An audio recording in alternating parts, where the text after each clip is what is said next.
Hero Coalition, and they left looking for something else. I think they didn't want to be paired up with Brave anymore. Brave was the big name in that coalition. So Test went over to Scalding Pass and was having some knock-around fights down there against Asher, I guess, got involved in there. Must have seen some fun potential or something. And that's when you looked at them and said, like, these guys, they could grow into something. Yeah, absolutely. So I literally just wandered around the region near them in a pod, having dropped out of Corporal Goonswarm, and within 12 hours I had a corp invite, and off we go. Wow, so you were like, that's kind of funny. It's kind of mythic, right? You're walking around in some kind of disguise through the dark alleys, and somebody says like, hey, aren't you that, Sir Lancelot that was part of the Round Table? Was there that kind of a moment where somebody figured out who you were? I think so, yeah. How valuable you were? Yeah, I think it was Durr, or I can't remember who the recruiter was. It's like, why is Villian and no corp in a pod in here? Why are you slumming it? That's pretty cool. Okay, going back into time then. So this is when you pick up Test, and you see Test as potential. Clearly now, in reality, we know you were correct. But you also were mad at the way that Goonswarm had treated you, in that they discarded a lot of your history, had double standards. They allowed V to stay, They did, appeal their decisions and stuff. But anyway, you were already turned off to Goonswarm's treatment of you. But let's go. And so all that is correct. Am I right about that? Most of it, yeah. Okay, and so has that informed your reasons now for going to war against the Imperium? Well, when I left Goonswarm, I said, I will see them brought down in a year or two. And I knew that would happen because I knew there just wasn't the FC pool to maintain that alliance at the time. And I actually had a fun little conversation with none other than, I think it was Seraph Basarb. I don't know if you know that name about it. I'm sure the Skype log exists somewhere. But sure enough, a year later, World War B1 happened, and obviously I got to participate in that and throw them down the drain, and that was certainly fun. But I mean, at this point, that kind of memory stuff is like.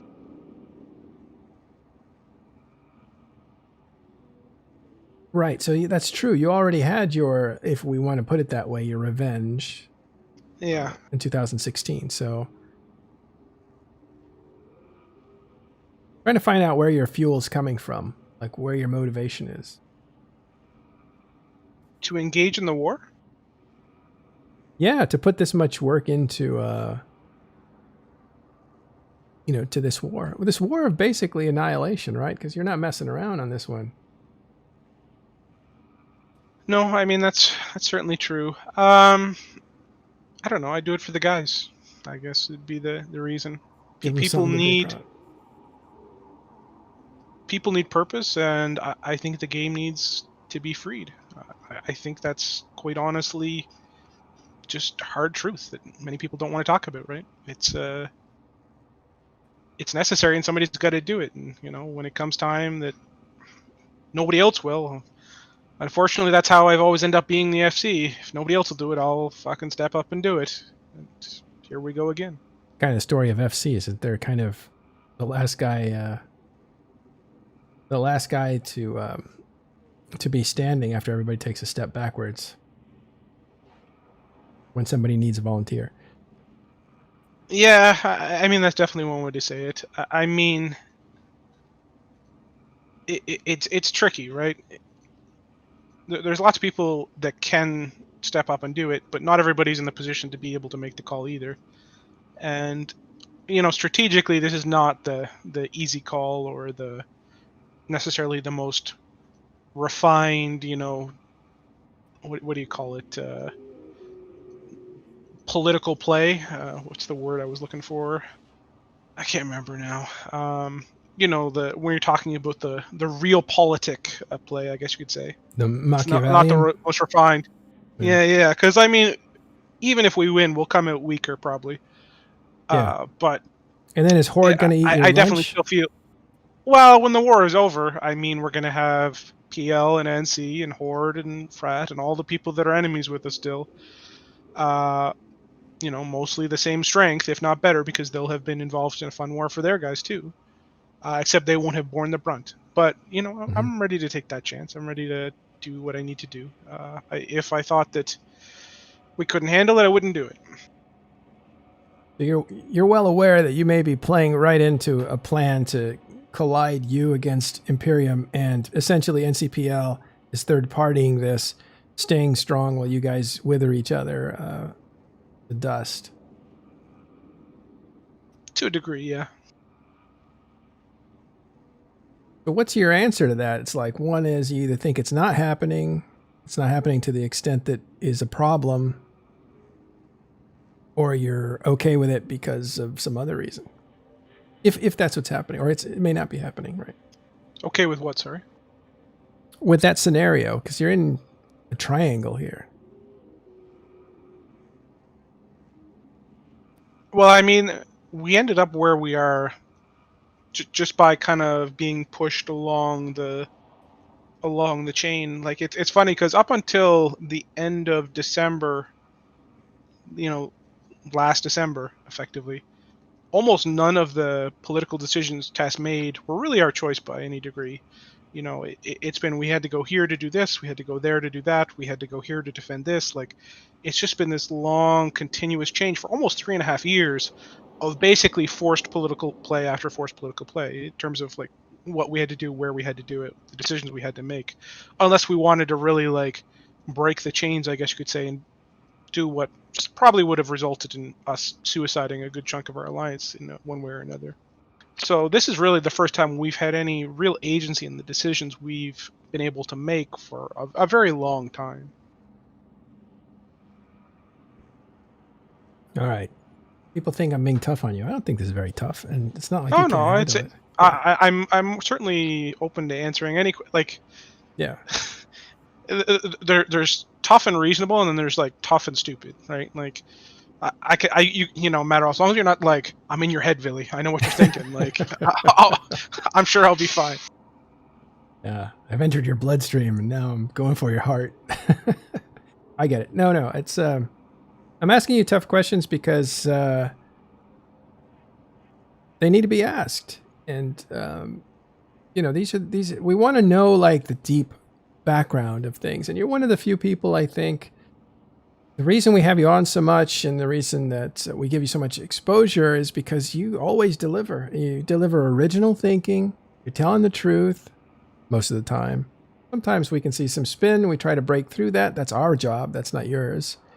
But, you're giving information that is not readily available to players of this game that are in levels far below you as far as how long you've played the game, history, but also positions of power.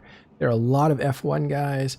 There are a lot of guys that aren't even in nullsec that don't know the motivations of war, the mechanics of war, what the real strategies are, and that sort of stuff. And you're always up there educating, which we really appreciate. So I think that's a real gift, and we want to make sure that players get that as much as possible. That's our whole job at TIS, is to do that as much as possible. And you and Kill a Bee are really good at that. You guys really impart a lot of info.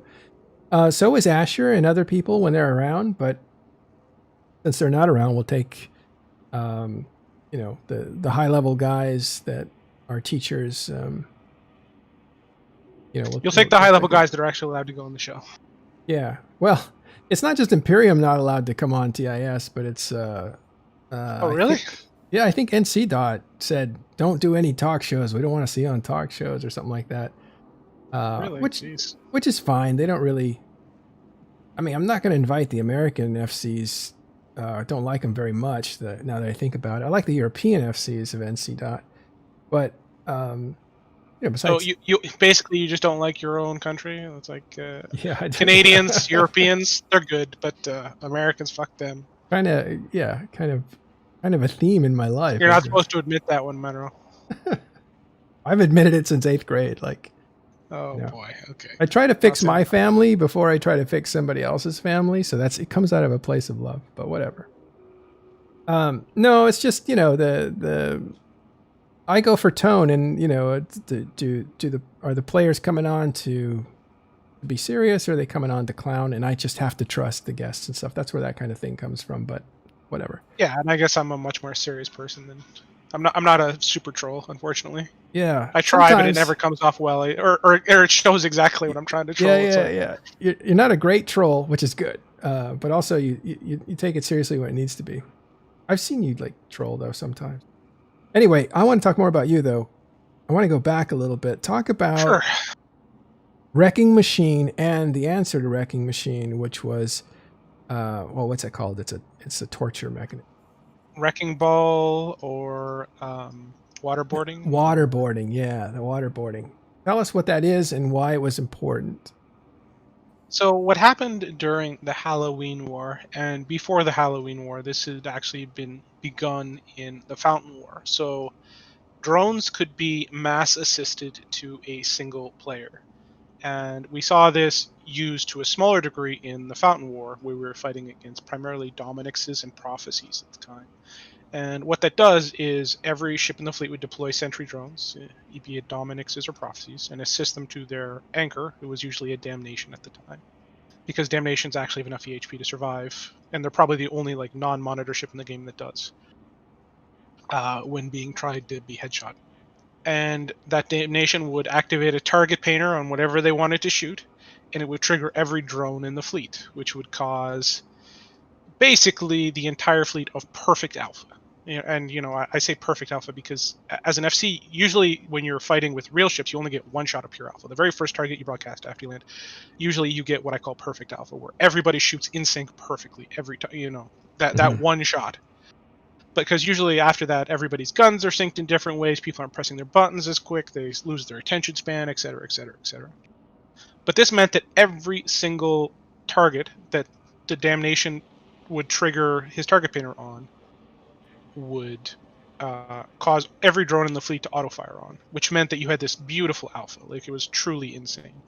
And we saw it throughout the Fountain War with the use of slow cats and Dominix as well, Dominix's prophecies. And it really put us in the CFC at the time at a disadvantage because we were using Apox and Megathrons and Baltec fleets primarily, right? And they just weren't as good at Doctrine. But we weren't really in a great position to change, and we were still winning the fights because we had stronger FCs and more people in general. So during the Halloween War, this was a continued problem where we had Dominixes, they had Dominixes, but what was becoming more and more a problem was the slow cat blob. And the slow cat blob was just carriers using this exact same mechanic. So every carrier gets 10 sentry drones. All 10 of those sentry drones auto fire instantly on whatever the Damnation, or in this case Archon, broadcast as the primary. Basically, it's perfect alpha to the tune of like, I can't remember what a slow cat was for damage, but like 1200 DPS or something crazy. Yeah. So once you get like past 70 to 80 carriers, or I think it was even less than that, you basically had the ability to just like point and click vaporize every enemy subcap in the game.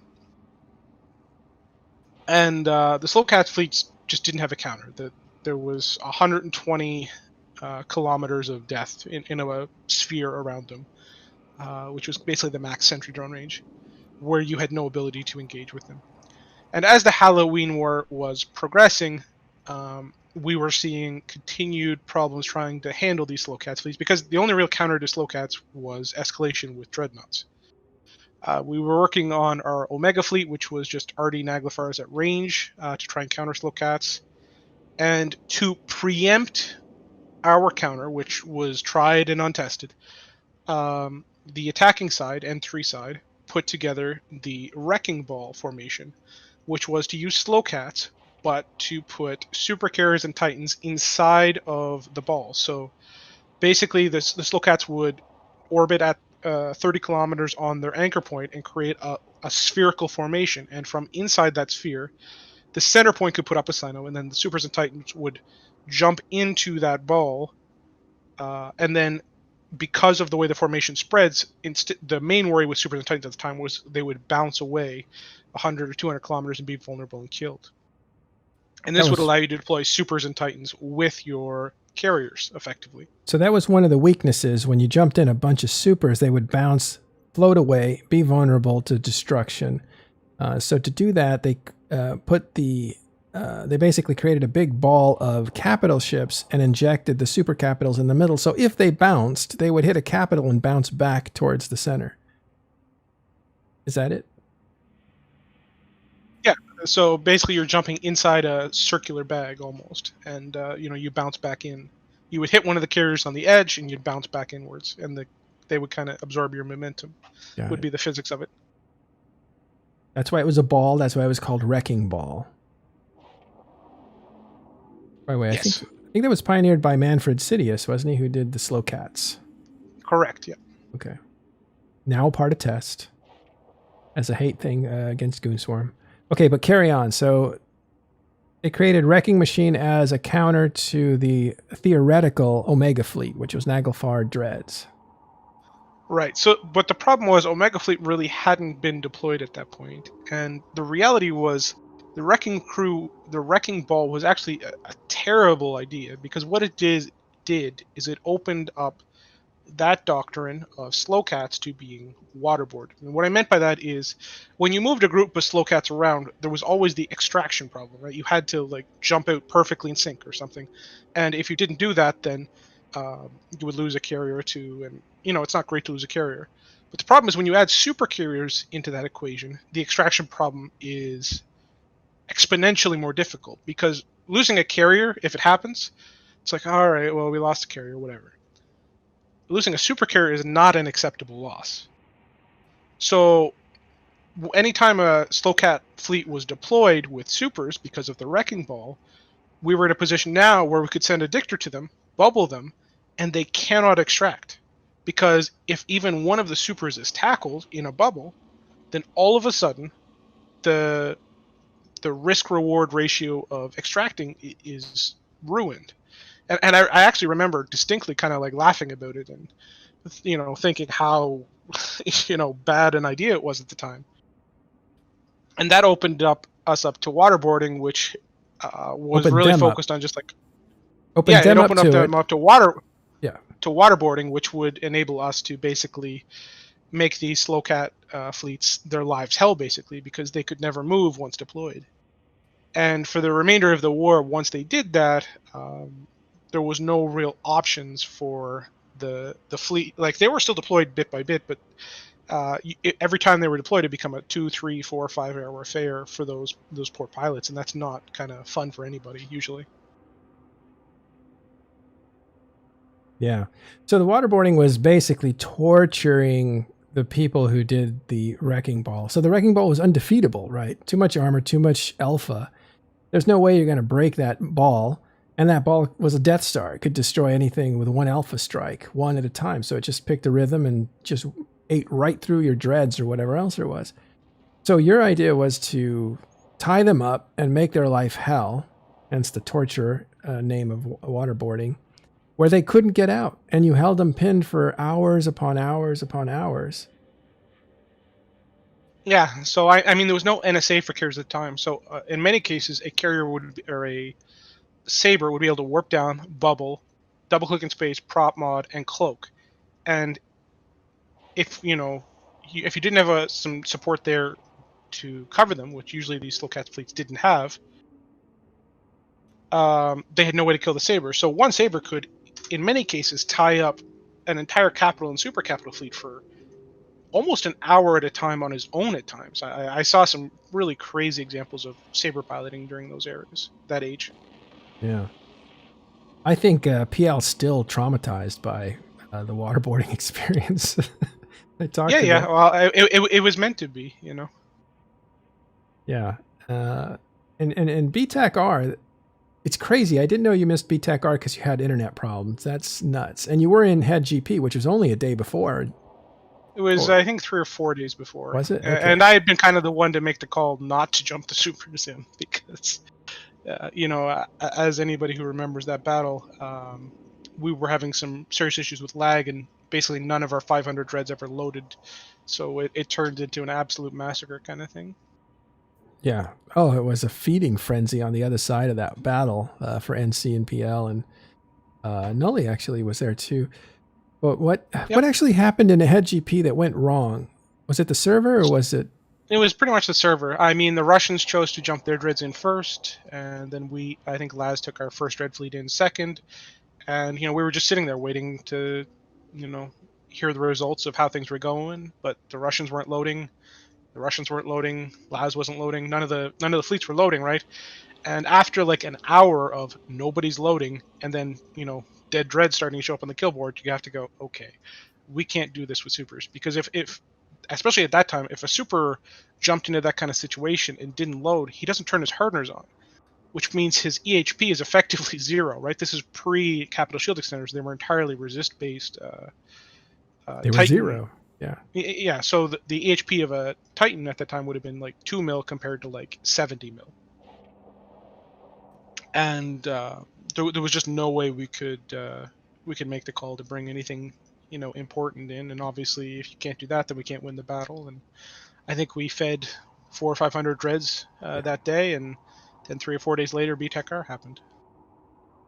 Well, that's one of the remarkable things about BTEC-R, that it happened after a defeat of 500 dreads getting chewed up. That's what makes it like kind of ballsy on the part of the big bump on those faxes. Look at those things go. They're flying across. Oh well. Yep. Made it a little bit exciting about Goonswarm taking BTEC-R. Actually, Russians took it, and Goons jumped in to help, or decided to jump in to help and to support. But it was kind of nuts that after a defeat like that they still had the courage to go in to the BTEC-R. But the BTEC-R fight, that Cataclysmic fight, we won't call it the BTEC-R, but that Cataclysmic fight seemed like it was waiting to happen, because the two groups seemed to have all their assets within range of each other. Yep. You remember the tension before? I mean, the thing is, like, we had been prepping for BTEC-R for probably a month or two, like in terms of like both super fleets in basically range of each other. And there'd been fights in Curse, and there'd been fights all around the area, just kind of in preparation for it, that we had been working towards. And we kind of, one thing you do at that level is you kind of set up what are your parameters for battle, like what are the conditions where this battle is acceptable for us to have. And we knew the battle had to start between 14 and 1800 eve time so that we could maximize our Russian allies at the time, and we knew that we wanted to be basically on grid at the same time after we knew that beforehand, but we were doubly reminded about it in head GP. So like we had a rough idea of like how this battle had to start for us to take that battle, because if you don't set those conditions, then the battle can happen at any point, and usually that's a recipe for you getting yourself blown the fuck up. Right. And that morning when the station whatever happened, and there was a battle with dreads over the station, and that opened up opportunities that were within that engagement profile, and we took this shot, and it went really well for the CFC side. Oh, I see. So you have to put this in perspective. Fountain War happens in like August of 2013. So Asakai's in January, just to give you some perspective. Then that summer, there's leading up to a war. The Fountain War actually happens in the summer, late summer, in like August through October, I think. No, August. And then it ends, and only like a couple months later, the Halloween War kind of starts going on Halloween, on October 2013. And so only a couple months later, 3 months later, you have this big fight. It happens in Head GP and then BTEC-R. So these are very condensed battles that are going on. And what's happening is groups are setting and resetting their relationships with one another. And I say this because it seemed like before Fountain War, Goonswarm wasn't really big on capital or super capital ships. They had capital ships, but not super capital ships. And then by BTAC-R, their super capital ships are no longer shy. Can you talk about that era and what was going on? Can you say that again? Sorry.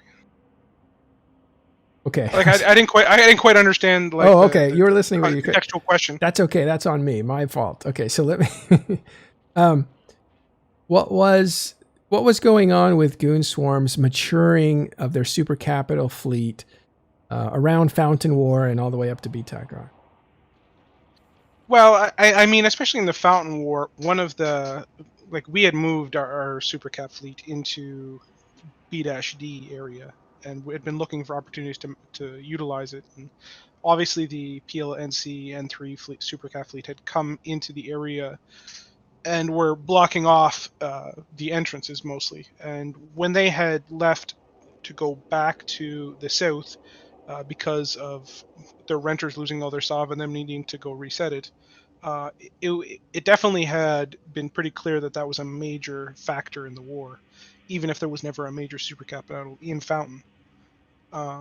And I know throughout 2013, there had been a major push to continue to get people into supercaps and Titans and such. I don't think the push was as crazy as anything we've seen in the 2015 to 2020 era, but it was definitely significant, and it would pay dividends later, obviously, with the Battle of BR. All right. Okay, we'll go on a little bit longer if you have the stamina. I don't know how tired you are, but after BTAC-R, what happened in your career? Let's pick back up with VIly. Oh boy. Okay. Where were we going from? We're in 2015 catch. Yeah, that's right. You ended up going. You got considered inactive at Goonswarm. This is after BTAC-R, after the Halloween War. You take off, feeling a little disrespected for the amount of commitment that you had shown before, being considered, I don't know, inactive now, and not being given the same deference as they gave to Mr. V. So you end up going to test because you see that there's some potential there. You're discovered by Durr, probably, who says, "Hey, join up. Let's get you started in this." How was your beginning moments in test? What were they like? The reference of Durr likes to use the hobo with the box cutter in the alley. Is still one of my favorite, right? And it's somewhat accurate, right? You've got this group that can form 100 people roughly. That was kind of their prime U.S. time zone force that they could pull at the time. And they had all of 4 super capitals in the whole alliance. So when I brought my 3, we went up to 7. So wow, it was a pretty big jump there. But the thing is, there's all kinds of groups within Eve that can do so much more than they know. It's just they don't have the experience or know-how to really exploit their power. So especially with test, I said, okay, I'm going to take this clay, I'm going to try and help mold it. And first thing we did is we got their doctrines sorted, we got all of their shit in order a little bit more, and all of a sudden, we start winning fights, and everybody's like, ooh, test looks like it's fun. I want to go there. So recruitment starts happening, so people start joining. So, bit by bit the snowball begins. You take some space because, you can now beat up on your neighbors because your doctrines are good, your FCs are good. And in no time flat, Test was going from owning like 1 constellation to owning like 6, which was pretty big at the time. We start fighting Tri, we hammer Tri. There's some good videos of that. And then I had to go away for an exercise for 2 to 3 months. And while that's happening, basically World War B starts. The team kind of makes the call to go without me, but I managed to break my leg and get back in time. Was lucky, I guess. Right. So everything went okay.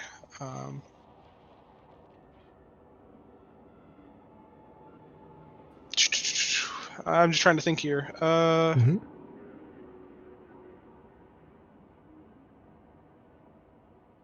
And then we march test off to VIly, basically. VIly, and that's in 2016.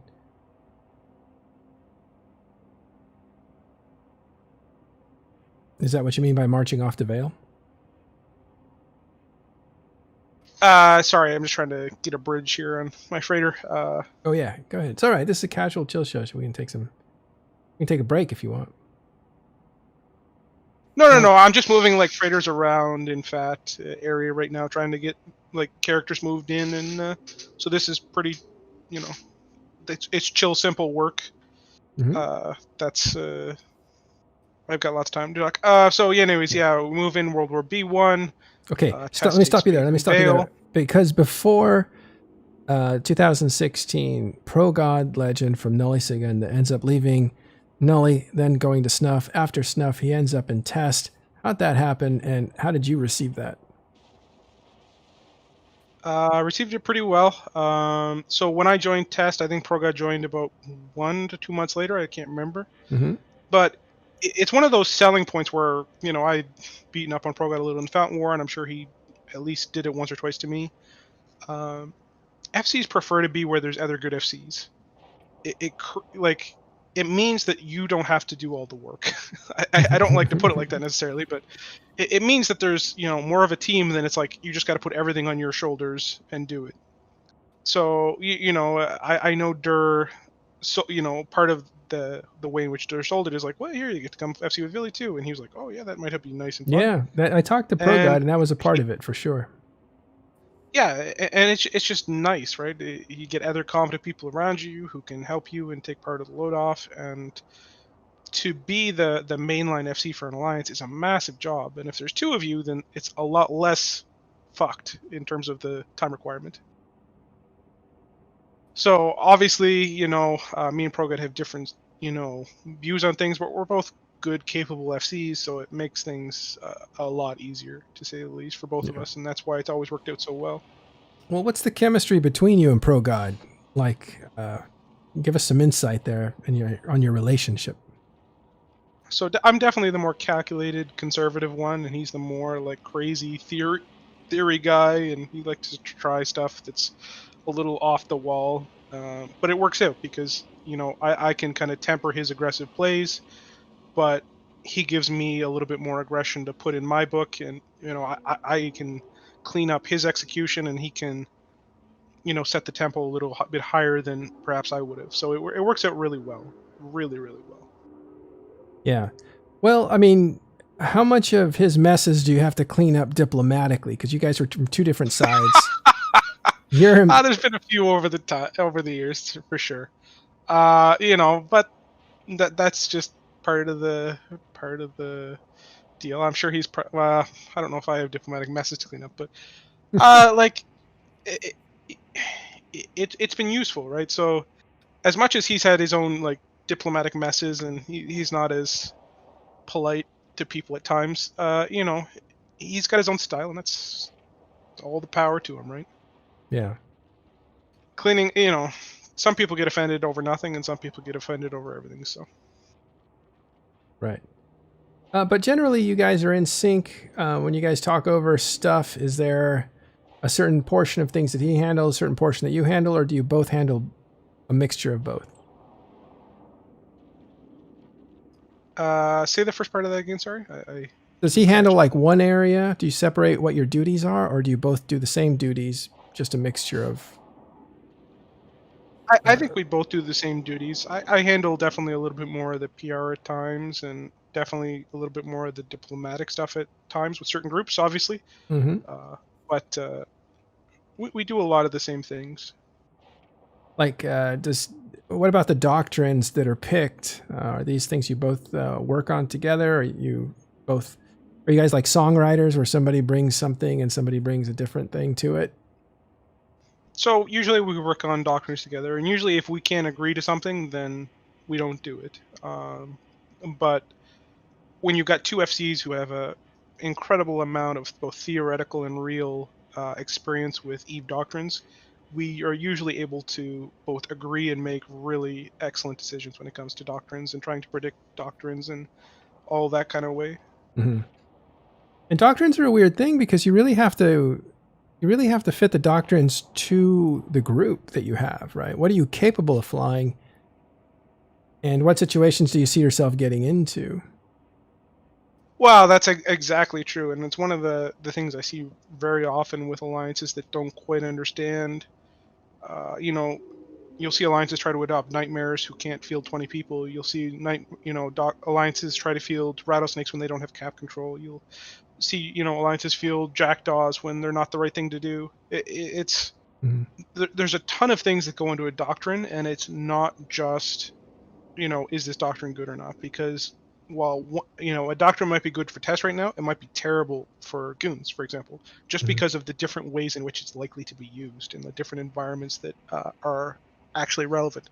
And sometimes doctrines are only relevant because of the counter to another doctrine. So there's so many factors that go into doctrines, and most people don't always have a true grasp on all of those factors. It kind of seems like the card game part of EVE Online is the theoretical stuff, the doctrines. What ships do you use? When do you use them? What do you have in your deck of cards that you can play against another FC? It's a whole nother sub mini game. This part of the thing, preparing for battle, not even getting into it. Yeah, no, I remember very distinctly. I can't pull up the battle report, but I fought a battle in 2013 with Drakes against Zealots, which were pretty strong at the time. And I lost that battle. And I remember thinking to myself, I'm never going to go into a battle that I can't win, or at least have a chance to win again. Just because sometimes you go into a fight, and there's no way you can win. You just don't have the DPS to even break a single enemy ship. And it's just not worth wasting your time suiciding to try and do so. And to me, that was one of those kind of crucial battles that always kind of stuck in my head over the years. Did you say zealots? Were they too fast for your missiles or something? So back then, afterburner zealots or armor hacks Mm-hmm. were like 120, 150k EHP kind of machines, I guess you could say. Did they have that much? I think they had that much EHP. I can't remember now. But the thing is, the Drake's damage is significantly mitigated by both the speed and signature of the Zealots.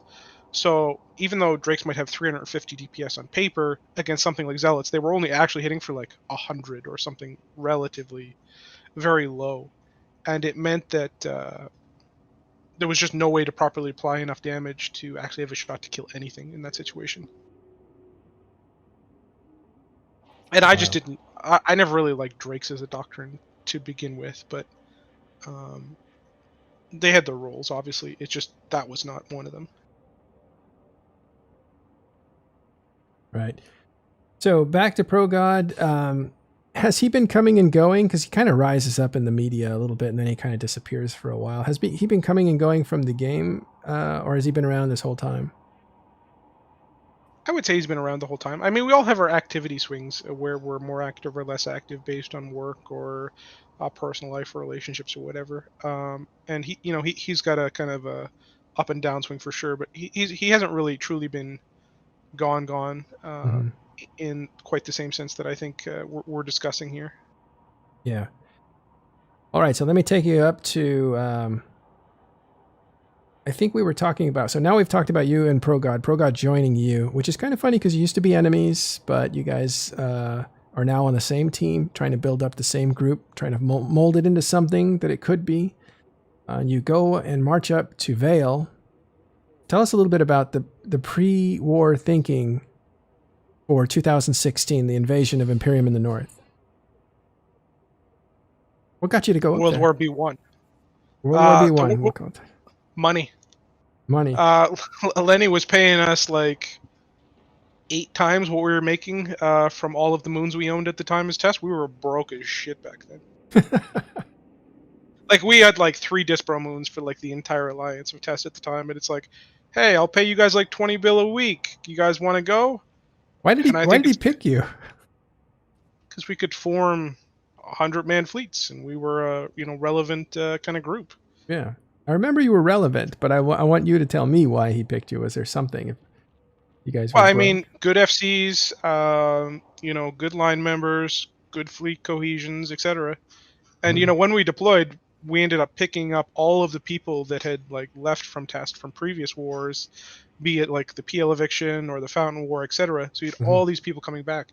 At the start Oh, of the World War B1, we were forming almost 400 people, which for test was like, whoa, this was way above what we were expecting. Well, there's something that changed there too. The perspective from the outside was there's something sexy going on with Test. Like, it's like that. Whoa, I got to be careful about what I say. But you're taking a second look at Test and you're thinking, these guys, there's something going on here. Because when Test first grew up, it was a big group, not really skilled. A lot of fun maybe, but not really skilled. I mean, 6VDT, I think it was. Gigantic battle, one of the biggest ones in EVE's history, but Test was dead on arrival. They didn't have a chance for that war. They were really just going there to get blown up. And that's kind of what Test was. When they had PL, they had snipers, basically. But these guys Test were the infantry that would just get mowed down by the guns. That's kind of how Test was perceived. Then Test loses all those people. Maybe a lot of them go to Brave. Maybe Test just breaks up because of poor leadership or whatever. And ends up in kind of a dark place. They actually end up in faction warfare. They reemerge as a subgroup to Hero Coalition, where Brave is now bigger than Test and more dominant as far as the leader of the coalition. But then Test says, you know what, we don't want any more of this. So they go into Scalding Pass to try to recreate themselves. And they end up being pretty small. But slowly, this is where they start growing up and becoming not Test the big group, but Test the good group. The group that could actually execute a plan, actually had some capital ships. They were starting to surprise people in how good they were at the game. And then that comes because VIly and ProGod are building this up, and they're both very good FCs. So now their reputation is totally changed, and then comes this contract to go up and fight in World War B, as you call it. World War B1, yeah, and everybody calls it. But Okay. like, let's be honest. Yeah, so, and we, execute World War B1. There's maybe 3 real major battles in World War B1. Test plays a crucial role in all 3 of them. And we end up with the western half of Vale of the Silent under our total kind of control. And we tell people that we're going to move into Vale, we're going to set up shop, and we do so while World War B1 is starting. Like, some of the first posts about World War B1 are Test TCUs in Vale. And, we continue to execute the war while we're building our new home, basically. Right. So you end up, I'm just going to speed through the World War B part. You end up with some space in Vale. The diplomatic situation, what was that like? Who did you side with up there? So, because of their flip, CO2 was keeping their space in tribute. We ended up with the western half of Vale, and the eastern half of Vale was owned by a variety of renters, and XIX had a sub-alliance called, I think it was INSP or something like that. INSP, I can't remember what exactly the name was, that we would continue to tango with for several months over that. When the Imperium was evicted from, or the CFC was evicted from Declan, obviously Sword Dragon's coalition would begin to grow up in that area as well. And for the most part, the North was interesting, to say the least. Yeah. It's almost with like PL and NC sitting in, pure blind Cloud Ring, I guess, was at the time. It's almost like a flooded city, right? Like this giant tidal wave just hit this city. And right after the inhabitants, fled down to Delve, the Imperium, and other ones had fled other places, the whole north is kind of like underwater. And, people are trying to figure out how to even occupy it, what to take. Are you going to carve this place up? Why didn't you guys do what ProGod wanted and pursue Imperium back then? We did. Tess was the only one that did. Oh, so you did? Yeah. Like, everybody else was like, no, we don't need to chase the Imperium. It'll be fine. Because at the time, the Imperium was sitting in Saranin for about 2 months while we were continuing to, establish ourselves in Vale, get used to life. And, the Imperium was trying to figure out, make a decision on what they wanted to do. Eventually, they decided they want to go down to Delve. They had their lily pad chain of Astra houses that allowed them to do so. Mm-hmm. And they moved down to Delve, and Progon's like, we gotta chase these guys down. We can't let them rebuild, or it's going to be a repeat. So we went down to Delve. We deployed, I think it was, to Delve NPC is my guess. Maybe Queris. I can't remember exactly. It was Delve NPC. I think Lumpy at the time was the Alliance living in Delve, and we helped them. And we were actually having a ton of success. Literally just like 100 guys from Test were making Goonswarm's lives miserable trying to move in. But, 100 guys, when the super fleet finally shows up, it's not enough. So eventually we were just not enough to stop them. When the super fleet shows up, so take us back to that lily pad escape from the north. They jumped through Astra houses. They could do it at the time because you could tether right away. Did they do that with capital ships or with super capitals, or the super capitals come later? No, they did that with everything. Obviously, they did organized moves, but as long as you didn't move too many at once, there was limited risk of bumping. You insta-tethered as soon as you jumped, so there was basically zero risk as long as you could jump to a citadel.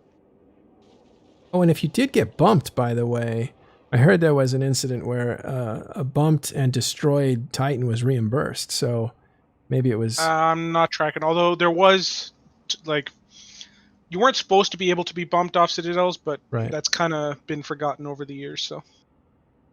Yeah, that tether is supposed to be kind of a gray area. Yeah. So, okay, so they come down and you guys harass them and make it hard, which is why the Imperium, if you look at the map, after they left the north, they didn't actually move into Delve right away. Now, I talked to Scion about this, maybe even Matani, and said, why did it take you so long to really start to develop Delve? Because you didn't do it within a month. It took a little while. If you look on the map, you can see that. He said they were being very deliberate about expanding and they were in no rush, that sort of thing. But what he didn't say is that Test was there making it hard on us. Well, we definitely slowed them down by a month or two, I would say. Well, that's but in the end, it wasn't anything crazy. Yeah. And there was no more, you didn't have any reinforcements coming down to do that, so... I think PLNC came down for 1 or 2 timers. Oh, they did? 1 or 2 timers over the, span of dozens. It's very minimal, and I think they ended up getting trapped on the other side of a gate for one of them, and then it was pretty much it. Did Lenny pay you some money to do that, or were you still on the dole, or was this all on you? Not that I'm tracking, no. Yeah. Well, there were a lot of dreads. Actually, he did, maybe right? he gave us a little bit of money. Yeah. Big enough to buy some dreads. I can't remember the exact specifics of it, but I'm pretty sure maybe, we were getting a little bit. Maybe he was covering our SRP, or I can't remember what it was, but all I know he was still giving us a little bit of money. Just it wasn't the same as World War B level. It wasn't. Okay. So, again, the casinos are still viable at this time, right after. It wasn't until 4 or 5 months after. I want to say 4 or 5 months after World War B. I might be wrong on that. That casinos get blasted by CCP and they're considered outlaw, and then the money goes away because people get banned and all that kind of stuff. But at this point, I think I remember an interesting little detail here that's kind of lost on people. But there's some from this conflict zone. There are some dreadnoughts that are put into NPC Delve, and those are there, I think, maybe paid for by Lenny or I don't know how they got there, but they're there for you to kind of attack the Imperium.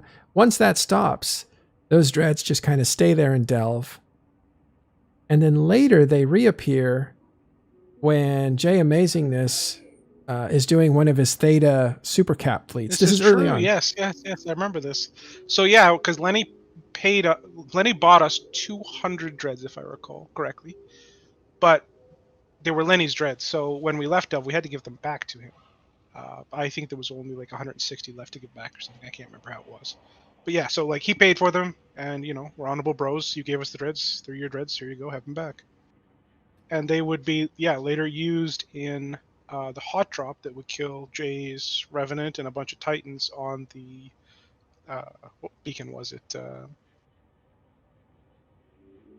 DW beacon, I think it was. Is this what I'm thinking of? Right in the middle of Delve. Well, it was their staging system at the time.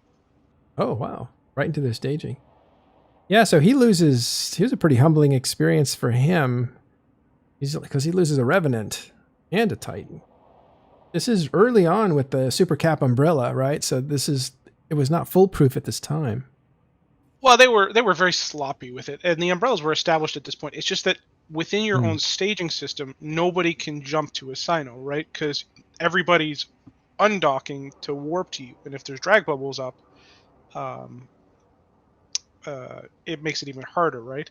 And goons have been memeing about the alignment of the fat Keepstars, but at the time the DW Keepstar was aligned away like 180 from where the beacon was. So all of the caps and supers would undock, but they'd have to do a full 180, which in a cap and super can take, in some cases, minutes, if not more, because you bump off the undock. Yeah, you get stuck. So you don't just go right into warp. So the response was anywhere from 3 to 10 minutes delayed getting to help him, and it just created a situation. And literally what they were telling pilots to do was to undock, warp to the gate that the Keepstar was actually lined at, jump through that gate, and jump to the beacon. I see. Well, big defeat. People were like, how is that possible? In the middle of Delve, you have all this power. And eventually, it was a big punch in the nose for Jay and that fleet. So that was an interesting moment. And I liked that it had some history, that those dreads had been sitting there like some kind just of... just like that freighter I got from you. Just like, there's always fun history behind a lot of ships in EVE. Let's talk about that freighter. Seriously, I wanted... tell me about that freighter, because I think it's such a great story. It's got to be written about at some point. All right, so the Madrigal freighter, as we're calling it, is named TIS Special. So is it actually called that? Yeah, it's still named TIS Special. It's just got a little bit of fun history with it, right? So at this point, it's a special little freighter. So that freighter was given to me when Madrigal sold me the TTT. Because Madrigal you had 2 Keepstars, right? Yeah. Yeah, so you sold us 2 Keepstars in Ionin at the time, and one of those Keepstars came in a freighter called the TIS Special, and that had been the Ionin Keepstar, which had been forced to unanchor by Mittani because drama, standings NC, nobody wanted to give you enough cover for it. And you had been talking on a TV show, on one of these shows actually, and you're like, yeah, I got these Keepstars, da-da-da. I'm like, really? I need a Keepstar right now, because at this time we were invading Horde. And you're like, yeah, I'll sell it to you. Just conv me after the show. I'm like, oh, I'll conv you right now. And before the end of the show, I had the proud owner of a new Keepstar or 2. And within 3 hours later, the TTT was anchoring in Perimeter. Yeah. You can catch that show. I think Pro God's on it. I'll have to dig it up. It all happens on screen. I'm like, sure, and I'm typing with you, VIly. You made the deal. Pro God was on the show, but you made the deal. Yeah. Anyway, so this freighter deploys that Keepstar, but I think he only gave me 1 freighter, so I had to bring that freighter back, dock it in Ionin again, which is tricky because Ionin's a low sec, so jumping into low sec. Empty freighter though, I'm not too worried about losing a freighter. I take the chance, it survives, all good. So I now have another Keepstar in this jump freighter, or in this freighter, and I need another Keepstar down south. Because at the time, we are just prepping for a war with Fraternity at the time. So I need to take this freighter all the way from Ionin to head GP so I can get it into nullsec, so I can start using Titan bridges. And we don't have Titans or Fortizars or anything around Ionin, so I'm like, alright, so I gate the TIS Special with a Keepstar in it all the way through Highsec, 20 jumps, including a low sec jump. I'm scouting it to avoid Highsec anchors as best I can. The only way to do that with avoiding... My choices were either go through Niarja or go through a low sec system that has like 3 to 5 active players. So I chose the low sec system. I figured that was probably safer. I waited till downtime, jump in with this freighter and a Keepstar. Right after downtime, nobody in system, go through it. make it all nerves the of way to head steel. GP. I can. Well, I was kind of scouted somewhere, I think, and I stopped and I played a little bit of a shell game. But Yeah. You pulled over and spent the night in a hotel, a motel. you're correct. So I figured it was safer to go through the low sec. You know, nobody was in the low sec when I jumped in right after downtime. It went well. I mean, I am scouting myself, but even still, Keepstar and a freighter is a pretty dangerous spot to be in, let's say. So the Keepstar makes it ahead. It then gets an op to bring it into nullsec. It gets bridged around a bit. It then drops the 08 TAC Keepstar. No, wait, what was the Keepstar drop before that? Geez, I gotta look up my timelines here. So it drops that Keepstar, and then it would indeed. Ripes. Was this the T2 Keepstar? I'm trying to think all the Yeah. Sorry, the history on this one. Anyways, it drops the Keepstar it has in it. Then it goes and picks up the VIly Keepstar, which would become the 08 Keepstar. It was stolen, by the way. Yeah. So I bought it off the pirates who stole it. So the TIS special went to pick that VIly Keepstar up? Yeah. They had to drop it off in curse for me, if I recall. I wasn't going to do that Highsec shenanigans again. I can tell you, there's certain things that get your heart racing.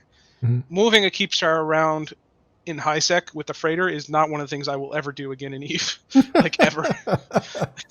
Like, every Highsec jump is like, sir, is this probe on the gate scanning me or not? Like, because you never know.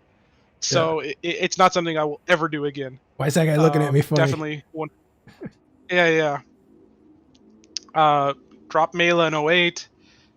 This freighter would then go drop probably like half of the Keepstars that have been around the area. I know it dropped RU TAC Keepstar. It dropped the DTX Keepstar. Wow. It's dropped quite a few of the Keepstars legacies that I've dropped. And now it's just sitting with a Keepstar in it in a certain location, and you know, it's TIS special still going, still dropping. Yeah. That freighter has just been dropping Keepstars all over. It's probably got 6 Keepstar drops to its name now. It's got to be the most, right? Like, what other?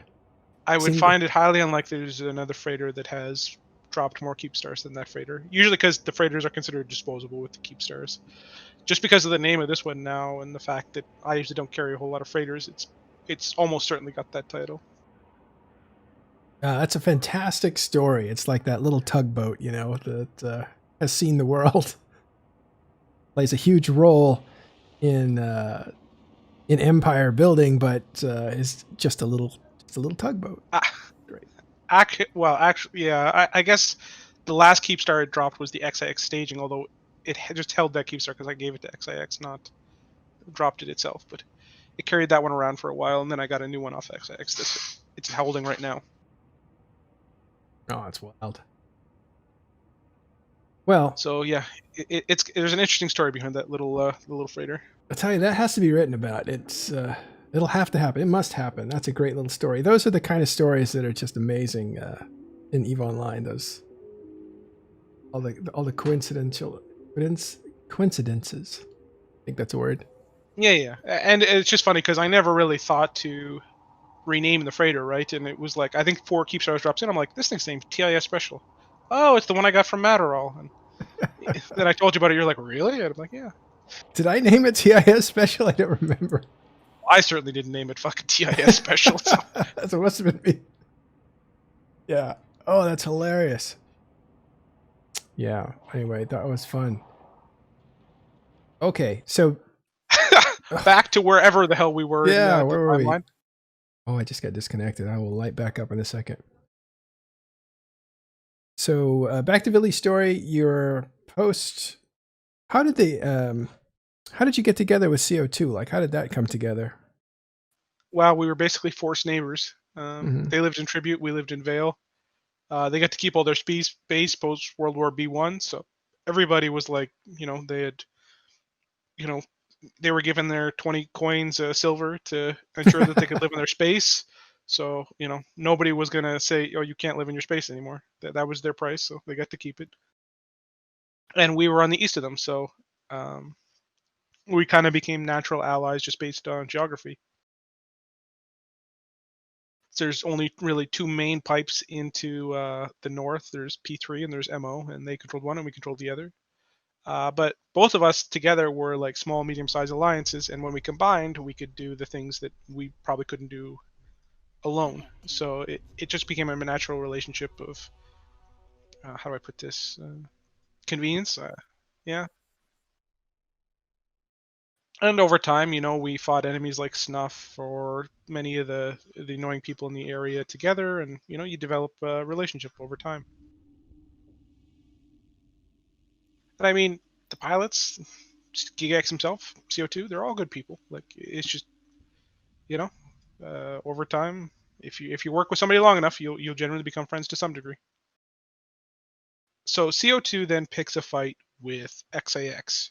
They control one of the borders with the drone regions, and they pick a fight with XAX. They reinforce one of their SOTOs or their renters or something. I can't remember, or CSAs, I should say. Anyways, GigX likes to pick fights. He picks a fight with XAX. XAX calls their buddy PL and's like, "Hey, you're this raging Serb is really annoying. Can you fucking kill him?" And PL's like, "Oh, sure, we got you, no problem, bud." And then they like turn on the nuts on CO2, and we're allied to CO2. And there is what we called the short tribute war, where PL and NC are fighting CO2 in test, which culminates in the Battle of SH1. And it huge. was Snuff and CO2 and Test versus basically the entirety of what was PanFam at the time, which was Try, Waffles, PL, NC, Horde, you name it. Which also ends up with a situation where, everybody forms all their cap supers for the CO2 CSAA. PL and NC have like 250 super capitals. Test has like 30. CO2 has like 70. And CO2 decides that they're going to go in. Everybody's like, "What the fuck are you doing?" Like, it's a true story. So at the time, we had no Discord. Like, we were literally coordinating this situation on a fucking like in-game chat channel. And so like PL's actually late. So there was actually the opportunity to like just shield rep the CSA and get out of there. And so Snuff has already told us like the day before the fight, they're like, "Our supers aren't fucking coming." Nope, not happening.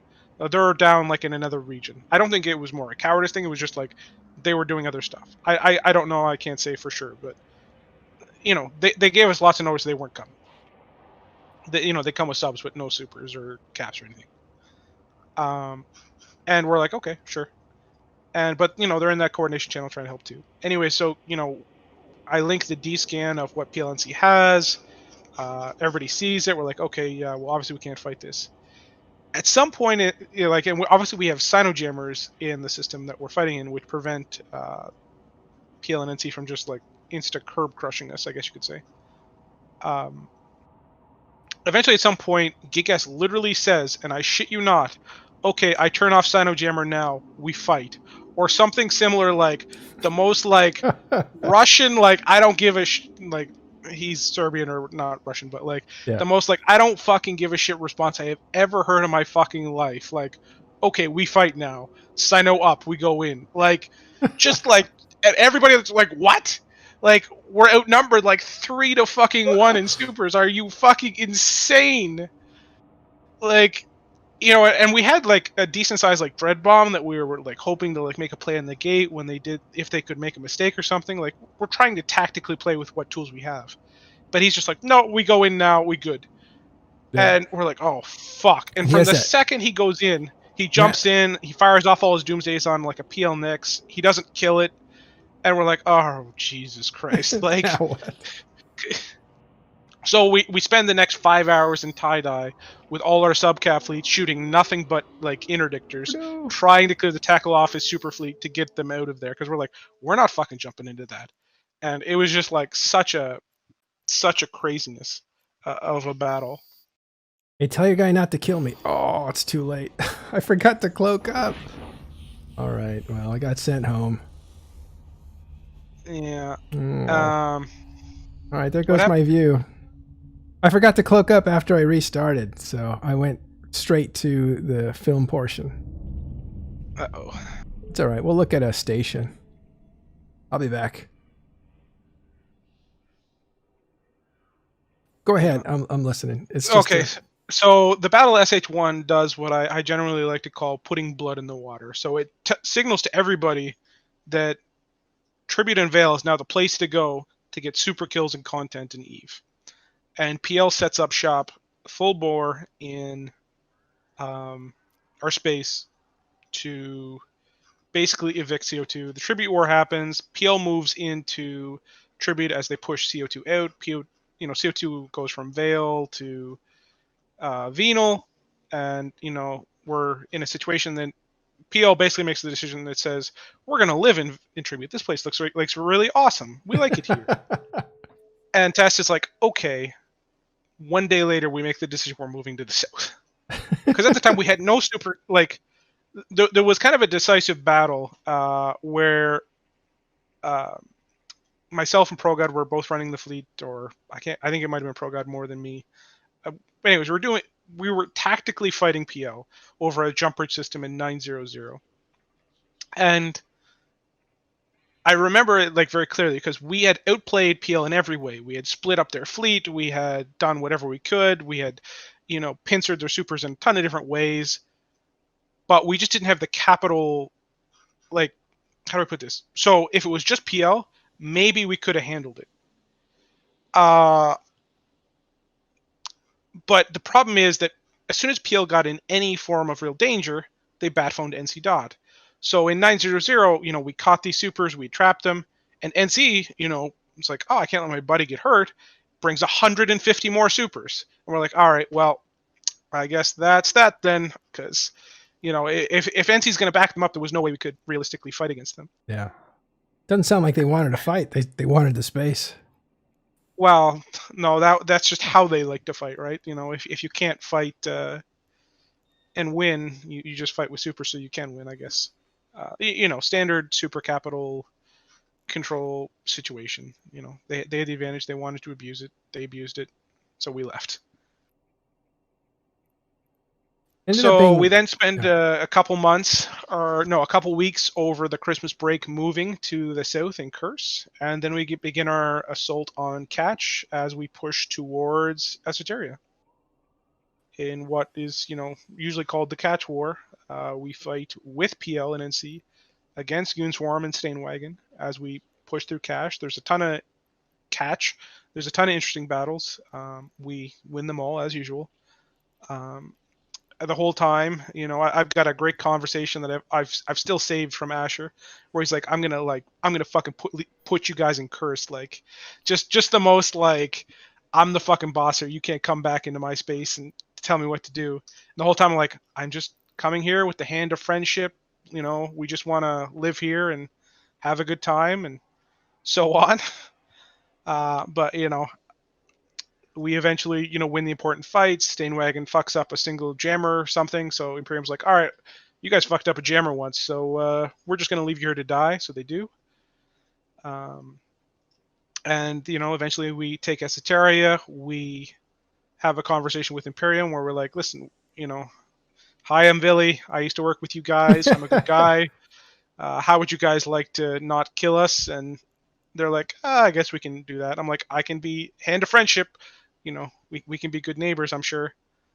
And after a while, we move in.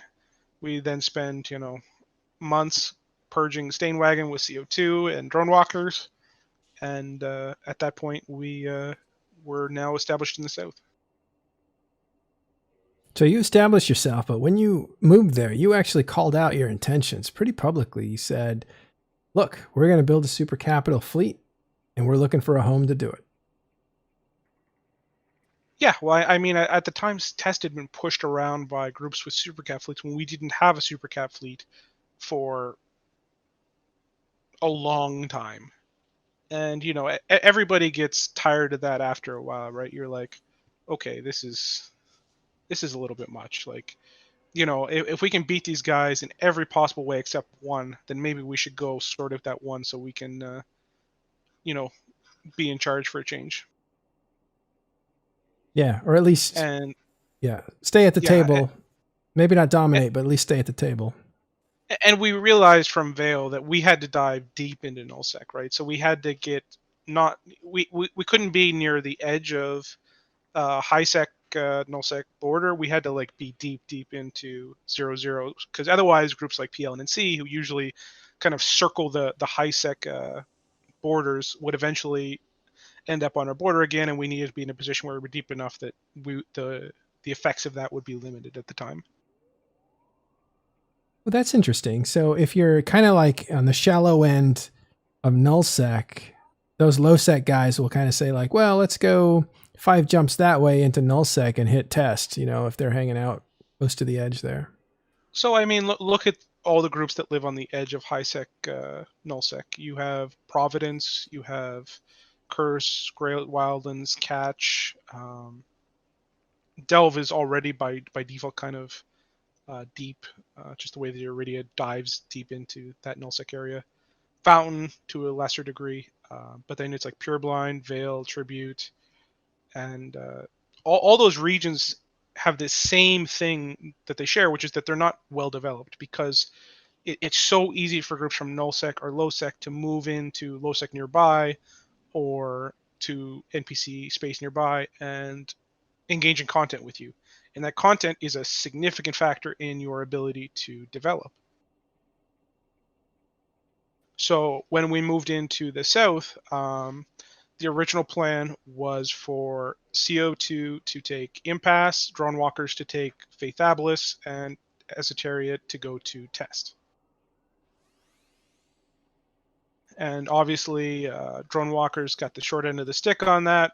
There was some poor dealings between CO2 and them, and GigX diplomatically doing stuff that wasn't super chill with me, but whatever, it happened. And well, you're being cryptic. What actually happened there?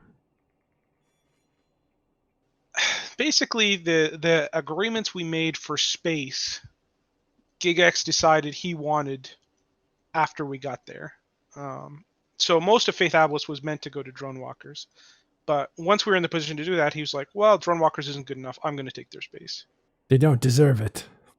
He has a deep voice. Like, basically. Yeah. He said the same thing about TNT when he was part of the Imperium. They got into a big scuffle there. But and like to a degree, he's not wrong. Right? Drone Walkers was the smallest of the 3 groups that had come together with us to go down.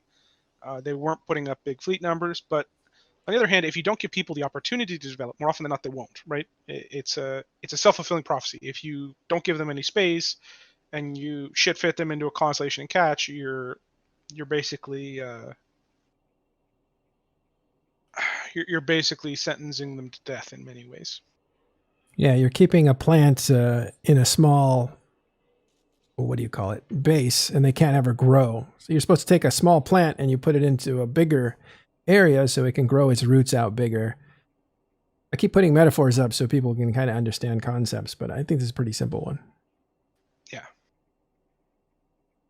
So, you now have CO2 established in Impasse, you have Test established in SO and Paragon Sol, although it took many, many, many months to fully kind of get control of SO and Paragon Sol from Red Alliance, who had been living in the area and was still attacking us outside of, from period basis at the time. And actually, there's still stipulations in the NIP about Red Alliance attacking from period basis and such, which is quite interesting when you go back and look at it. The snip that just ended a few days ago? Oh, funny. I mean, they haven't lived there for almost 2 years now, right? But it's an interesting little tidbit. This document was never updated. Not really, no. And then, over the course of the next couple of years, we slowly expand eastward more and more and more. We take in Brave. Obviously, eventually CO2 and Test come to kind of an impasse over some diplomatic decisions. That results in the start of a war, which is then almost just as quickly as it started, ended by Judgment Day. And, bit by bit, Legacy has grown kind of from that sliver of land that we pushed down into Esoteria to get. Now, the name Legacy, I think I remember when you first showed up as Legacy, it was really the powerhouses were CO2 and Test. It was kind of a co-equal relationship. But where did the Yeah. name Legacy come from? So people had been calling us CO2 Test for a significant amount of time, but the problem was we weren't CO2 Test. We were CO2 Test and Drone Walkers. And it was really shitty that Drone Walkers was always getting left out of that discussion, and it was hurting their ability to kind of name brand a little, even if they were the smallest power and the least relevant. It was definitely a different kind of situation. And like we had seen at the time that I can't remember what Tri's coalition was called at the time, but there was a coalition to the east of us that had a kind of a catchy name, I guess you could say. And it was very clear to me at the time that being able to recognize a coalition based on their name has value. We had seen it with the Imperium. It's driving me nuts what Tri's coalition at the time was called, like Vanguard or something It was like that. Vanguard, yeah. Yeah, it was Vanguard. Um, And by the way, like, you mean that example as the Clusterfuck Coalition, which is what the Imperium was before, changed its name to the Imperium so that it would have a better name for usage. yeah, there's even though the names are slightly generic, they carry power, right? And when you're a group of groups, you need to be able to properly categorize those groups. And if you can't, it's just not as good. So you want something that's generic but also positive and something that can help people want to come join you, basically. Because corps and alliances will make decisions based on what your coalition is called. As much as it sounds crazy, it's like, because I know I've made those decisions before about corporations. It's like, well, do I want to join the shit kicker club kids club crew, or do I want to join the 420 no scope YOLO swag 69 meme XXX, or do I want to join the Night Assassins, right? Like, even though Night Assassins is actually like super cringe worthy too, but like there's power in names, right? And people have to say those names to other people. And, if it's too memey, it just like you meme yourself into not recruiting people that would otherwise be interested in joining you. Yeah. Which is why the Clusterfuck Coalition, spent so much time to rebrand itself to the Imperium. But where does Legacy come from? What came to mind? Well, we sat down in a channel on Mumble, myself and Sapporo and Dran and a couple other people, and they just started throwing out names, and they were some super memey names, and I'm like, nope. Yeah, Sapporo Jones in that meeting, of course. Yeah, of course. He told me Anyways, though. Yeah, but how'd you decide on Legacy? Well, eventually he said Legacy, and I'm like, it sounds all right. And he's like, yeah, okay. And everybody else is like, yeah, that could work. Then he's like, Subaru Legacy. That's right. And I'm like, I don't care. It's still good. Like, yeah. And it's a good. What did he say? Yeah, it is a good name. What did he suggest before a Legacy though? Oh Jesus! I wish I could remember that conversation now, but there was some some interesting ones to say the least. Yeah. He also he told me he puts up some Subaru ones that you rejected, and then you're like, how about Legacy? Or he said, how about Legacy? And you're like, yeah, that sounds pretty good. So he tricked you into naming it after a Subaru car, which is his favorite thing. That's his. I mean, it's true, but it's also Legacy is still good, right? Yeah. Like, and even that story, like, it's a great story, right? It is. I'm not mad about that story. That's awesome.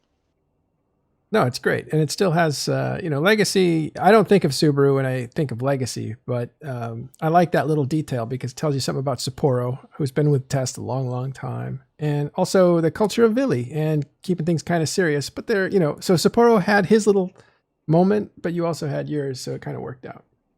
Which is often as not the perfect blend, because sometimes I'm too serious and sometimes he's too not serious. So. Right. What's Dur like? Did he grow up, or is he still Dur? Oh no, he definitely grew up. He's a much more professional and respectable guy than many people think nowadays. Yeah. He was like a wise 12-year-old, and you had the best of both worlds colliding into him. He would say something wise and then completely. Well, he's definitely not 12 anymore. He actually streams on Twitch, I think, still. Oh, too. Good. Yeah. All right, so you name Legacy, you have CO2 in there with you. This is where it gets really ambiguous because the breakdown between you and CO2, or Legacy and CO2, how did that occur?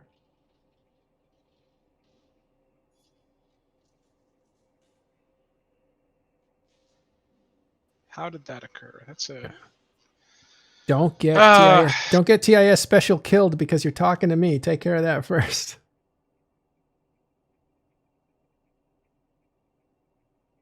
so basically, we had moved to MTO and made a deal with XIX to support them against Tri. So part of the agreement when we moved to MTO to conduct our deployment against Sword Dragon at the time was that we would help XIX against Triumvirate if they needed our help. And Triumvirate was in the basically in between the two coalitions at the time. Unbeknownst to us at the time, CO2 had become friends with Tri and was interested in helping Triumvirate kill FCON at the time in their coalition, which was at the time called the Phoenix Federation. And the Phoenix Federation was basically allied with XIX. So we're like, come on, CO2, you can't do this. You know, Triumvirate is not the group we want to be allied with here. You know, it's just a bad call. But GigX, once he got kind of things on his mind, you know, he didn't like the Russians. They hadn't given him his space quick enough. They hadn't paid. Like, he had a laundry list of grudges with the Russians, basically.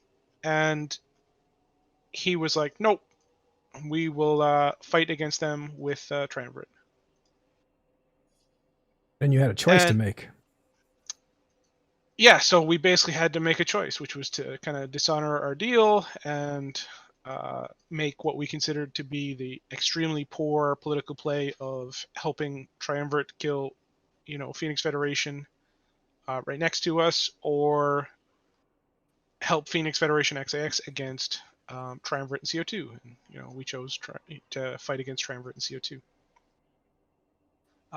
And obviously that instantly sparked, you know, all kinds of interesting, you know, debate and documentation and stuff, and so be it.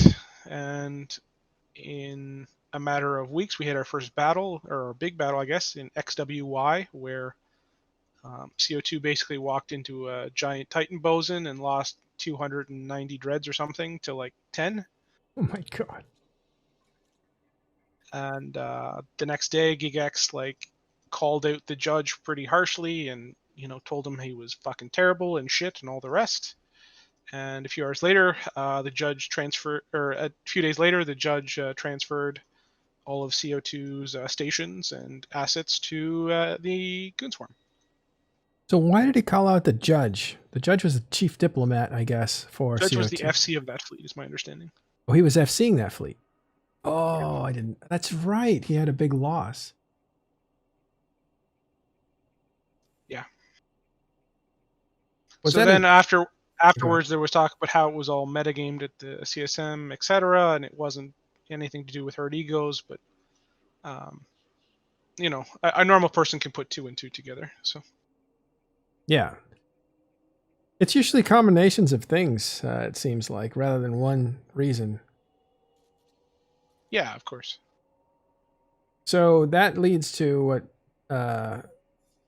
some people call it Judgment Day, but basically the judge takes a bunch of ships, takes a bunch of money from his former corp mates, and turns over the ownership of the Keepstar to their enemy who's seeking revenge, because CO2 basically flipped on the Imperium. The Imperium wants revenge. So Judge sells the deed to the Keepstar to Goonswarm. And this is where GigX is typing, and I think it was Jay Amazingness told the judge, hey, if you're in corp, or if he's typing to you, just stream that stuff. And I think it was him that said it. So the judge was streaming what was being said not privately, but what was being said in corporate chat. And he said some things about use your hands while you can use them, something along those lines. And that's the extent of what he said, if I'm not mistaken. He didn't say anything about cutting hands or any of that kind of stuff. He said, Well, he use your... basically implied he was going to come cut his hands off. Do you think that was the implication? Come on, Matterall. That was absolutely the implication. I didn't know. I thought it was more... Now, people tell me there's, you know, he's Serbian and there's this whole racial thing that I don't know about. But when I talked to him, I said, what were you trying to say? I think he said, use your fingers while you... Type with your fingers while you can. In other words, I'll break your fingers. That sort of thing. But I don't know, lost in translation or whatever else. But that was enough to be considered a threat. And I believe that was caught now on stream, very public. CCP saw it. It was done inside the client. And this was a steel trap for GigX, which led to his expulsion immediately. And we were talking to him live when he got the message from CCP that he had been banned. And it's a very famous moment now on Talking in Stations where he says, "Oh, I think I've been banned." Like he's reading it and we're like, wait, what? And so yeah, we have that moment on Talking in Stations. And we had the judge and GigX on that at the same moment. So there's a whole group of people that were involved all in the same channel talking while we were trying to get the story straight because all this was breaking. So we were trying to talk about it. It was actually funny because I was actually on an X in the States at the time, and like I'm literally like trying to figure out what the hell is going on from like my laptop in like North Carolina, and I'm like, oh Jesus, what the hell is happening here today? It was quite an interesting experience. We knew it was a big event because it was a big heist. It was the biggest one on record at the time. Then we saw that there was a disciplinary action taken, and it became a bigger story. And then the question was, what happens to CO2 when they don't have GigX? And that turned out to be the third part of it, which ended up being a tremendous strike against CO2. CO2 couldn't really exist without GigX in the way that it wanted to. So those corporations went elsewhere and ended up in different alliances, including NCDOT. So it was a big blow. Some people think it was a big blow to just game style, right? Because he's the guy that said what you said. Okay, Sino's up, let's jump. You know, he would get into fights that weren't necessarily winnable. Yeah. Wow. Well, we're almost there, so we'll have to hurry this part up. But you've been, since CO2 left the coalition, what did that mean for Test and you? Like, what kind of leadership position did you have to take? And what happened to the drone walkers? And how did Legacy form up into its present form? Well, I mean, obviously, drone walkers obviously died. Their pieces went and are now spread throughout a dozen of the Legacy alliances. We recruited Brave and many of the other Legacy alliances that you know and love.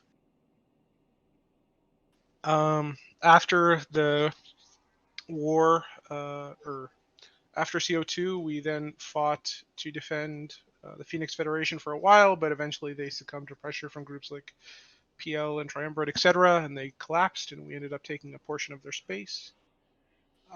We then established a new border with Fraternity along the west. We then would fight up in Catch with the Battle of DDEC G. We would fight with Providence, or for Providence against PL. We would take some Faction 4 Desires.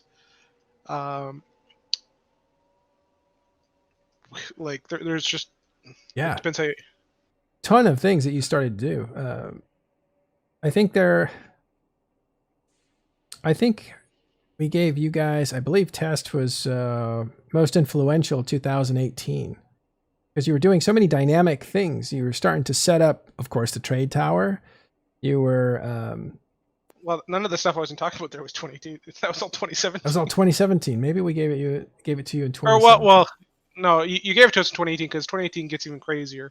Right. So yeah, March 2018 we have Battle of DTEC G. June 2018 we have the Keepstar deals. June 2018 we have all of the start of the Summer War. Like July 2018 we have the Battle of UALX. Huge. August 20. October 2018, I think we set up the trade tower and we established perimeter. November 2018, we're in Oizhinen fighting, basically. That's right. You started taking on Horde, weren't you? So we deployed up to Oizhinen with our armor supercaps and carriers and dreads, but it wasn't enough to really like put like true pressure on them. We were expecting somebody else to come and help at some point, but when the goons deployed to Hakonin, they basically screwed it up, and yeah. They were supposed to help you with that. I thought that they were supposed to help us with it, but I don't know how to put this. They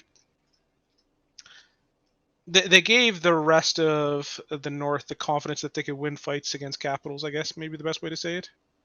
By feeding or by not showing up? By feeding. Oh. Interesting. So that screwed up that. I mean, listen, we made a ton of our own mistakes up there. Don't get me wrong, but they didn't help much. Not that they were required to help either. So, like, I don't know. It was just kind of a funny coincidence of the time. Right.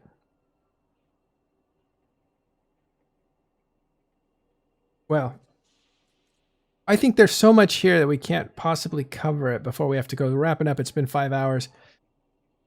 We'll have to do a part 2 because this is very interesting. I think you guys probably want to hear a part 2 as well because this is pivotal stuff. But I did want to bring you right up to the current day. So let's get out of the Wayback Machine and talk about today. Is it a rumor that Laz is actually back with Goonswarm now? Have you seen him? Is there any truth to that?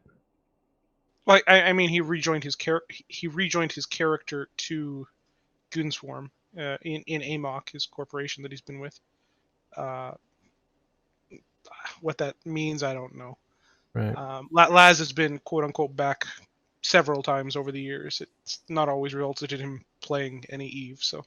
Yeah. Well, I mean, he was considered back for 2016's invasion of the North for Imperium, but he didn't really play a pivotal role. He did do some talking on streams and strategic advice and stuff, but he seemed like the last time I'm tracking Laz as like an actual Eve player is World War B1. Yeah, but he didn't even play a big role then, did he? Yeah, he led some of the early fleets. Like he was just like PLNNC basically like blue balled him a couple times, and he was mostly U.S. time zone. Everything was timed to EU. He wasn't able to really contribute much, and I think he got annoyed with it pretty quick, probably. Yeah, and I don't know if, much like how do I put this? At the start of this conversation, I described how it's fun coming into a place with many other FCs to help you do things. It is not as much fun coming into a place where you have to be the big boss and do everything. And my assumption is Laz is not looking to come into Goonswarm and fix all of their problems. And I know him and Asher have not always been of the same mind, let's say. So I would be curious to know how that will all work out, let's say, because, yeah. Yeah. Well, I mean, Laz seemed to be pretty public about like, oh no, that bombing run came too late. He was kind of critiquing in an honest way some of the missteps that were going on in that war.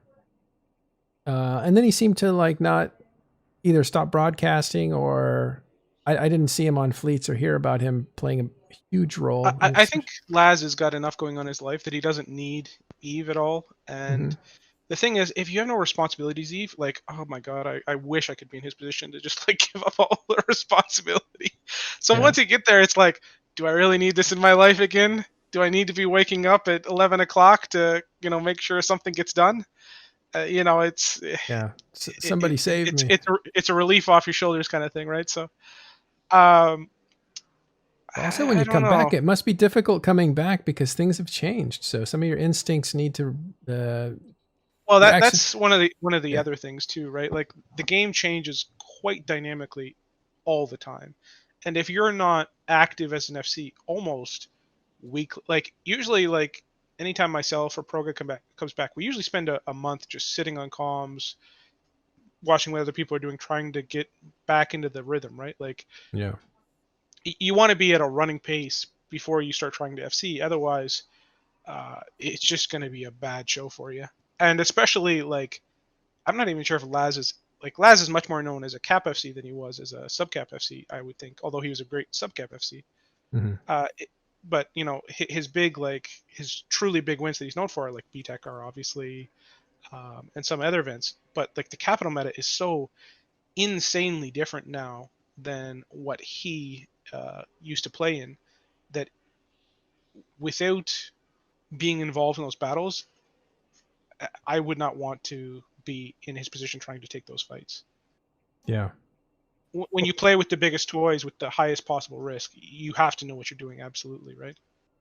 Yeah, you have to be in shape. You can't just be an athlete that was fantastic a few years ago. Like, you have to work yourself back into that. You're still there. You still have the bones, but you have to get the muscles all back in shape. Yeah, And and that takes a significant amount of time. And as I say, it's just, you got to have the drive to do it. And I don't. Every time Laz has said he's going to come back, I've went okay, and maybe he runs one fleet, but Mhm. And I don't think the group in Imperium that is there now is necessarily one that he's going to want to put the time in for. Maybe I'll be wrong. Maybe we'll see. I don't know. Yeah. Well, it's so it's not an automatic that he's back or his character's lit up again. Like, we don't know necessarily how involved he'll be. And by the way, this kind of thing where an older FC comes back into the game is true for everybody, not just Laz. Even when Vince has taken long breaks or been kind of away from the combat thing, he's usually just doing target calling, or he's supporting in some way the FC that's running the fleet. And the same thing happened with Musgrave. What's his? I totally forgot. Travis. Travis, thank you. He's gonna be mad. Travis Muskrat, same thing, right? He's a USFC for NC for a long time, and when he came back after being gone a long time, he was also just kind of helping out. They're helping out, sitting in, listening to what's going on. They're not running the fleets for a while, and then they get back Well, in. if you try to run the fleets and you don't know what's going on, all you're going to do is more harm than good in most cases, right? Yeah, I'm sure. Yeah. One last thing before we go. We've talked about this before, and I like to really bring it up over and over again, because the last 2 years, at least, or maybe 3, of Supercap warfare seems to be slow and nobody dies kind of stuff. Now, there were a few, right? UALX, there was some deaths of super capitals. X47 had some deaths of super capitals, but otherwise there really wasn't a lot of going back and forth. Do you see the Supercap meta as changed enough to see some real damage done? If the true battle starts in this war, as it can at some point, it will make BTACR look like a hand grenade compared to a 5,000-ton bomb. The nerfs to super capital EHP, the nerfs to diminishing reps, the nerfs to resistances, it would not surprise me to see a battle with 400 Titans die. Cataclysmic. I love it. I'm not trying to like hype something. Please don't get me wrong. Mm-hmm. It's just that the dynamics of super capital fleet combat are so insanely different than they were even a year ago. The diminishing rep nerf means that past a certain number, faxes are mostly worthless. It means that damage is the key, and damage and death is guaranteed, right? And I'm just like the possibilities for losing, even in high die. Like, let me give you a great example. Even in high tie die, when you have 2 hack fleets shooting each other, people are dying constantly, right? Because reps can't catch, and at super capital battle, in the current meta, if it happens as it's happened before, will very much look like 2 battleship fleets trading battleships. And but they won't be trading battleships. They'll be trading Titans. And, you know, if one side missteps and doesn't have any facts, or if they screw up a warp in and land at 0 on the enemy fleet, like, there's so many ways in which it could go even worse.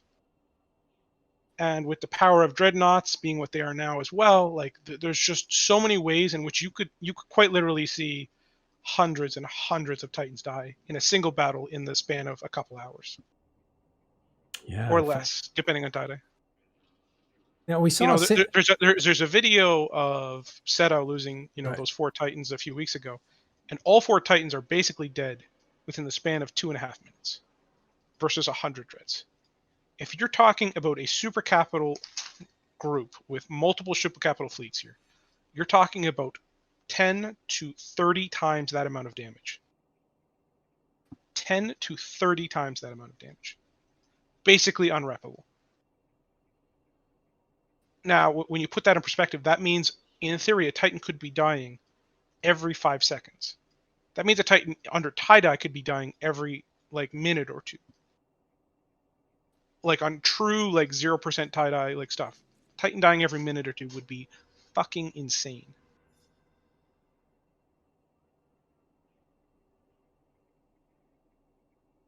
Wild. So, if it kicks off, like, Jesus.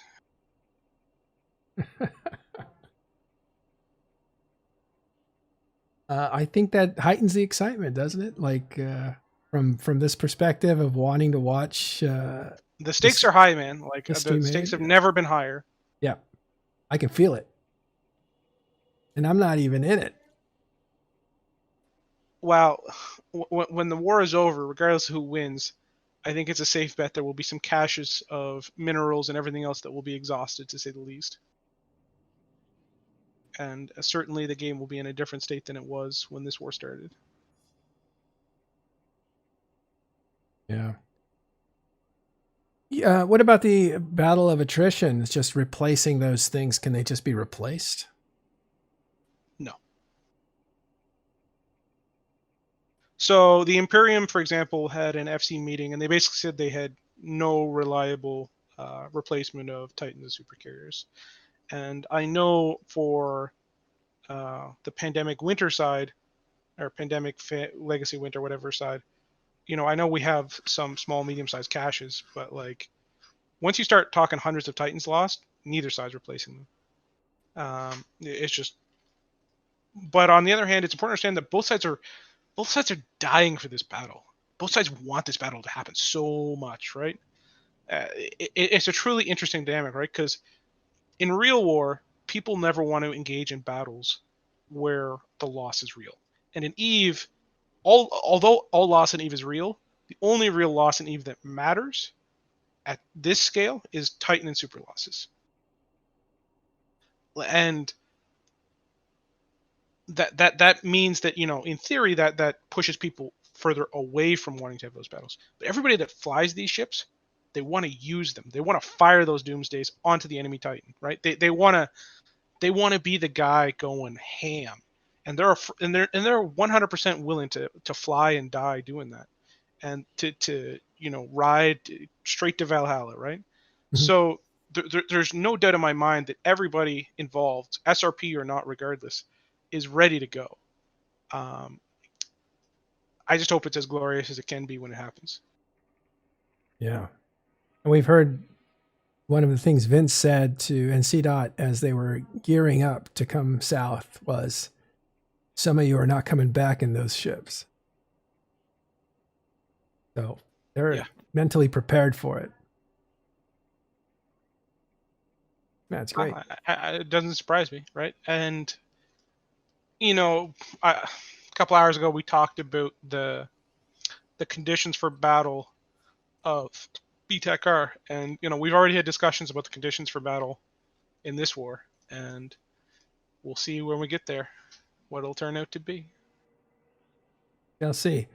Well, VIly, military leader of Legacy Coalition, and basically one of the leaders, if not the leader, of this entire invasion force that's coming in. Thanks for spending some time with us and talking about your personal career, but also tying it into some truly historic events, some of which are yet to unfold. And thanks whoever shot me while I was doing this. Got a nice picture of VIly up. Good. All right, thanks guys for watching today. We'll be back tomorrow. I don't know if we'll go 4 hours tomorrow because sitting for 4 hours kind of hurts. But we will be back tomorrow at least for an hour to give you a war update. We'll see all the timers go off tomorrow. It's going to be quite a day, so we'll see you then. Thanks very much. Wow. Oh, tell me, VIly, what are you going to say? I'm fully moved into fat now. It's been a productive afternoon. Oh, you did it. All right. Well, I got shipped out, so I'm going to make my way back there. I'm going to try to get some alts over on the Imperium side so we can see some of their stuff going on. We will see you tomorrow. And is it public knowledge where those attacks are going to be? What attacks? Okay, I'll take that as a no. We'll try to find them tomorrow. Supposed to be a busy day. Okay, thanks guys. We will see you next time. Bargaining Stations.